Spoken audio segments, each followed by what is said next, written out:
77 आपके साथ में हूँ वैशाली वर्मा।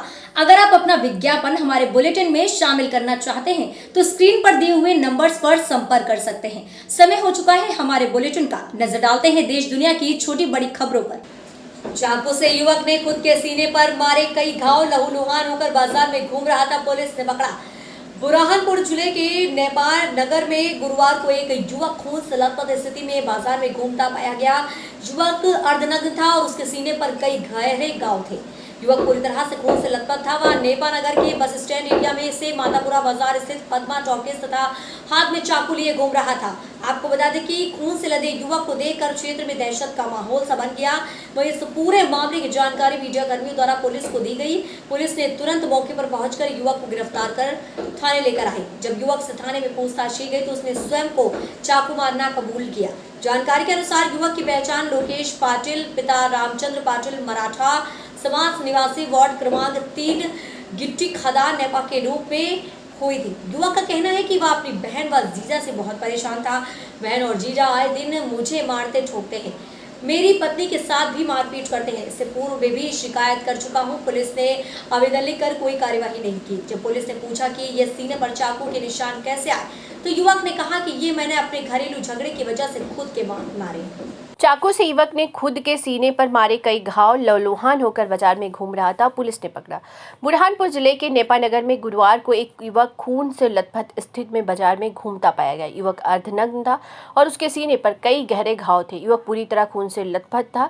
वह नेपाल नगर के बस स्टैंड एरिया से मातापुर बाजार स्थित पद्मा टॉकीज तक हाथ में चाकू लिए घूम रहा था। खून से लथपथ युवक को जिसने भी देखा वह हैरान दंग रह गया। खून से लदे युवक को देखकर क्षेत्र में दहशत का माहौल सा बन गया। वहीं इस पूरे मामले की जानकारी मीडिया कर्मियों द्वारा पुलिस को दे दी गई। पुलिस ने तुरंत मौके पर पहुंचकर युवक को गिरफ्तार कर थाने ले गई। जब युवक से थाने में पूछताछ की गई तो उसने स्वयं को चाकू मारना कबूल किया है। जानकारी के अनुसार युवक की पहचान लोकेश पाटिल, पिता रामचंद्र पाटिल, मराठा समाज निवासी, वार्ड क्रमांक 3 गिट्टी खदान नेपाल नगर के रूप में हुई है। युवक का कहना है कि वह अपनी बहन व जीजा से परेशान है। बहन और जीजा के साथ आए दिन मारपीट होती है, वो उसे मारते पीटते हैं, मेरी पत्नी के साथ भी मारपीट करते हैं। इससे पूर्व में भी शिकायत कर चुका हूं। पुलिस ने आवेदन लेकर कोई कार्रवाई नहीं की है। जब पुलिस ने पूछा कि ये सीने पर चाकू के निशान कैसे आए तो युवक ने कहा कि ये मैंने अपने घरेलू झगड़े की वजह से खुद को मारे हैं। थाना प्रभारी लोवंशी ने युवक को तुरंत मेडिकल जांच के लिए भेज दिया है। इसके बाद आगे की कार्रवाई की जाएगी। न्यूज़ 77 चैनल के लिए बुरहानपुर मध्य प्रदेश से राजेश राखुंडी की रिपोर्ट। पिता का नाम? रामचंद्र। जाति जाति पाटिल समाज का। कहाँ रहते हो? गिट्टी खदान पे। क्या हो गया था? मेरे को घर से परेशानी है, मेरी बहन जीजा मेरे को मार रहे हैं, मेरे घर वाले को, मेरा बच्चा है छोटा था, हाँ, उसको परेशान कर रहे हैं, अच्छा, परेशान कर रहे हैं। तो ये चाकू किसने मारा? चाकू मैंने मारा सर, मेरा हाथ से। तूने हाथ से मारा? क्यों मारा? रिपोर्ट करना था ना बेटा। सर मैं यहाँ पे रिपोर्ट लिखा के गया था, पहले भी मेरा कोई सुनवाई नहीं हुई। चलो, तो ये चाकू तूने मारा है ना? मैंने मारा। चलो ठीक है, मेरे को सुनवाई नहीं हुई है। चलो कोई बात नहीं, आपको कार्रवाई। मैं कंडक्टरी करता हूँ, हाँ, 100 रुपये रोज कमाता हूँ गाड़ी पे। ठीक, कार्रवाई करते की गाड़ी पे। तुम्हारे बहन उनकी। आजाद भारत पार्टी डेमोक्रेटिक का बहुजन समाज पार्टी में हुआ विलय। आपको बता दें बड़ी खबर राजधानी लखनऊ से, जहां आजाद भारत पार्टी डेमोक्रेटिक का बसपा पार्टी में विलय हो गया। आजाद भारत पार्टी डेमोक्रेटिक के राष्ट्रीय अध्यक्ष मानवेंद्र आजाद ने बसपा सुप्रीमो मायावती का समर्थन करते हुए बसपा के राष्ट्रीय महासचिव सतीश चंद्र मिश्रा के समक्ष पार्टी का बसपा में विलय कर दिया। ये बड़ी जानकारी लखनऊ में प्रेस कॉन्फ्रेंस आयोजित कर आजाद भारत पार्टी डेमोक्रेटिक के मंडल प्रभारी धीरेन्द्र आजाद ने दी। इस मौके पर उन्होंने कहा कि आजाद भारत पार्टी के राष्ट्रीय अध्यक्ष मानवेंद्र आजाद के नेतृत्व में पार्टी के वरिष्ठ पदाधिकारियों एवं हजारों कार्यकर्ताओं ने सर्वजन समाज व प्रदेश के हितों को ध्यान में रखकर बहुजन समाज पार्टी में विलय का निर्णय लिया गया। उन्होंने बताया कि विलय के दौरान बहुजन समाज पार्टी के राष्ट्रीय महासचिव सतीश चंद्र मिश्रा ने आजाद भारत पार्टी के वरिष्ठ पदाधिकारियों एवं कार्यकर्ताओं का स्वागत करते हुए कहा कि पार्टी में सभी के मान सम्मान एवं स्वाभिमान का पूरा ध्यान रखा जाएगा और सत्ता में सभी की समुचित भागीदारी सुनिश्चित की जाएगी। प्रेस कॉन्फ्रेंस में जिला अध्यक्ष हिमांशु एवं जिला उपाध्यक्ष सचिन कुमार आदि कई लोग मौजूद थे। आजाद भारत पार्टी डेमोक्रेटिक का बहुजन समाज पार्टी में हुआ विलय। बड़ी खबर राजधानी लखनऊ से है, जहां आजाद भारत पार्टी डेमोक्रेटिक का बसपा पार्टी में विलय हो गया। आज भारत पार्टी डेमोक्रेटिक के राष्ट्रीय अध्यक्ष मानवेंद्र आजाद ने बसपा सुप्रीमो मायावती का समर्थन करते हुए बसपा के राष्ट्रीय महासचिव सतीश चंद्र मिश्रा के समक्ष पार्टी का बसपा में विलय कर दिया है। यह बड़ी जानकारी लखनऊ में प्रेस कॉन्फ्रेंस आयोजित कर आजाद भारत पार्टी डेमोक्रेटिक के मंडल प्रभारी धीरेन्द्र आजाद ने दी। इस मौके पर उन्होंने कहा कि आजाद भारत पार्टी के राष्ट्रीय अध्यक्ष मानवेंद्र आजाद के नेतृत्व में पार्टी के वरिष्ठ पदाधिकारियों एवं हजारों कार्यकर्ताओं ने सर्वजन समाज और प्रदेश के हितों को ध्यान में रखकर बहुजन समाज पार्टी में विलय का निर्णय लिया है। उन्होंने बताया कि विलय के दौरान बहुजन समाज पार्टी के राष्ट्रीय महासचिव सतीश चंद्र मिश्र ने आजाद भारत पार्टी के वरिष्ठ पदाधिकारियों एवं कार्यकर्ताओं का स्वागत करते हुए कहा, पार्टी में सभी के मान सम्मान व स्वाभिमान का पूरा ध्यान रखा जाएगा और सत्ता में सभी की समुचित भागीदारी सुनिश्चित की जाएगी। प्रेस कॉन्फ्रेंस में जिला अध्यक्ष हिमांशु एवं जिला उपाध्यक्ष सचिन कुमार वर्मा सहित जिला सचिव जागेश्वर कुशवाहा, जिला महासचिव योगेश सिंह, राजेंद्र मौर्य, रंजीत कुमार, रामानंद, मोहम्मद तारक, नितेश पांडे, मोहम्मद रफ़ी आदि लोग उपस्थित रहे। आज ये जो प्रेस कॉन्फ्रेंस रखी है क्या है बता दीजिए। आज की जो प्रेस कॉन्फ्रेंस है इसका जो मुख्य विषय है वो है हमारी पार्टी का बसपा पार्टी में विलय। आए हुए सभी पत्रकार भाइयों, हमारे साथीगण यहाँ पर उपस्थित होने के लिए सहृदय धन्यवाद। 12 सितंबर रविवार के दिन हमारी आज़ाद भारत पार्टी के राष्ट्रीय अध्यक्ष माननीय मानवेंद्र आजाद जी ने बसपा पार्टी के राष्ट्रीय महासचिव माननीय सतीश चंद्र मिश्र एवं नकुल दुबे जी की उपस्थिति में बसपा पार्टी में विलय किया, जिस पर हमारी पार्टी के सभी कार्यकर्ता प्लस पदाधिकारीगण सभी लोग वहाँ उपस्थित। चूँकि हमारी विचारधारा समानता की है, हमारे पार्टी की और बसपा की पार्टी की विचारधारा एक समान है, तो देरी न करते हुए साथ चलने के बारे में जो निर्णय लिया गया हमारे माननीय मानवेंद्र आजाद जी द्वारा, उस पर सभी पदाधिकारी, सभी हमारे साथी, सभी लोग सहमत। सभी के अंतर्मन से यही इच्छा थी कि अगर विचारधारा समान है, हमारे विचार मिलते हैं, तब आपस में साथ चले और आगे बढ़े, ताकि लड़ाई को पूरी ताकत से लड़ा जा सके। तो आगामी 2022 चुनाव में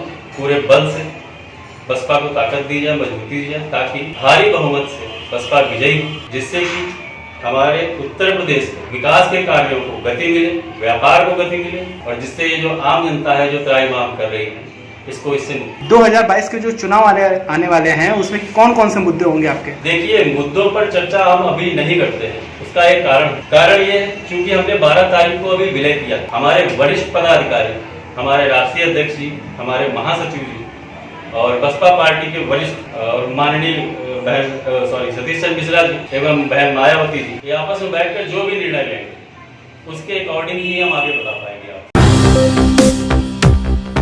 परपौड़ी नगर पंचायत बना गौठान। परपौड़ी नगर में सैकड़ों की संख्या में मवेशी नजर आ रहे हैं। गुरुवार को मामला काफी बढ़ गया। किसान और प्रशासन आमने आ गए। किसानों का कहना था कि सैकड़ों की संख्या में मवेशी खेत की फसलों को नुकसान पहुंचा रहे हैं। सूत्रों के अनुसार लगभग 600 मवेशी फसलों को तबाह कर रहे थे।